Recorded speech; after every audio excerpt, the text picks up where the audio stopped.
Bueno muchachos, ¿cómo andan? Bueno, segunda parte del capacitor multicapa. En este caso en particular vamos a ver un capacitor multicapa que es un capacitor variable mecánico. Esto es para Colegio Salesiano de Funes, quinto año, Electrotecnia 2, unidad 1, capacitores de campo eléctrico.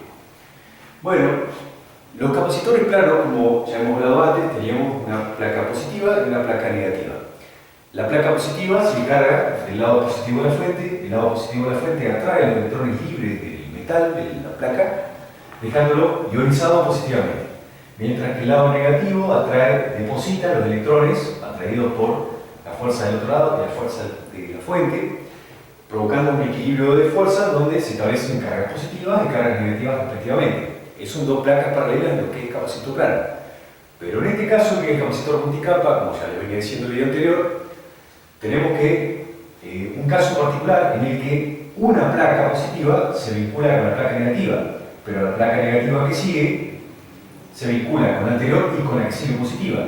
Es decir, el campo eléctrico no va de a pares, como pensaríamos normalmente, sería cantidad de pares de placas, sino que va en el total de las placas en realidad menos 1. ¿Por qué menos 1? Porque las dos placas de borde ya no están vinculadas entre sí. Entonces sería, por ejemplo, en este que les voy a mostrar a ustedes tiene 31 capas, o sea, la cantidad de multiplicación del capacitor original es por 30 capas, pues serían los 31 menos 1. En este caso en particular tenemos un capacitor que es semicircular, que se va introduciendo en otra placa paralela. Calculamos el área como si fuera circular, con un radio de 2,5 centímetros, me da bueno, eso de ahí, dividido 2 porque es media circunferencia, no es un círculo completito. Una media luna sería. Bueno, media circunferencia, ¿vale?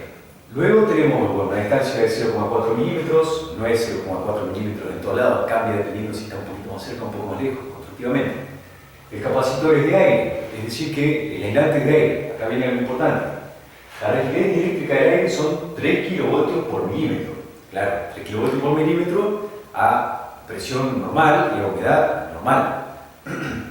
Cuando la humedad aumenta y la presión aumenta, la capacidad de aislar que tiene el aire de 3 kV por milímetro puede bajar incluso hasta 0,3 kV por milímetro, lo que es lo mismo 300 voltios por milímetro, bastante menos.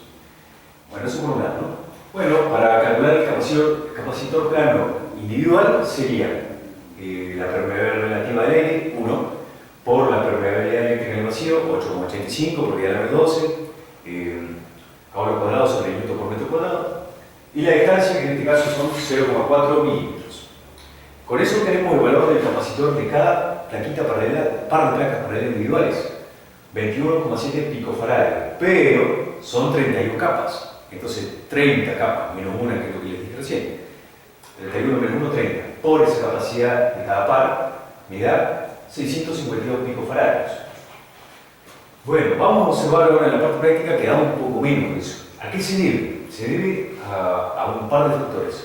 El primero es que la distancia es un poco variable, porque no está exactamente igual separada todas las placas, por un lado. Segundo, que estas chapitas semicirculares tienen alguna diferencia en la superficie, no es completamente lisa.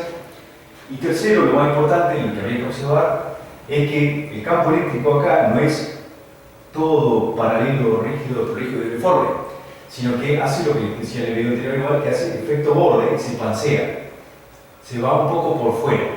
Para que este modelo sea correcto, el capacitor tiene que ser infinitamente grande en superficie e ínfimamente la distancia que lo separa.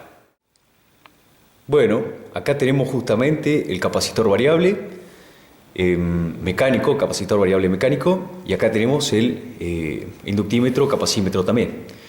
Lo vamos a usar para medir en las escalas en este caso de 2 nanofaradios, porque no va a llegar al nanofaradio de hecho, y observemos un poquitito cómo es el capacitor variable. Vamos a usar de hecho de las 3 partes de este capacitor variable, la parte del medio, las 2 partes de los costados están desvinculadas. Fíjense que pueden ver cómo varía, y a medida que las placas paralelas esas que están arriba se introducen en las placas de abajo, tenemos la máxima capacidad, mientras que si están como en este momento, que están totalmente fuera, tenemos la mínima capacidad. Bueno, ahora vamos a ver cómo varía la capacidad del capacitor según según se va introduciendo las placas paralelas en las otras, y vamos a observar a qué valor máximo llegamos según, de hecho, lo que acabamos de calcular. Bueno, variando despacito, vamos viendo cómo se va introduciendo las placas de arriba en las placas de abajo, logrando que estén más vinculadas justamente el campo eléctrico del que les está hablando.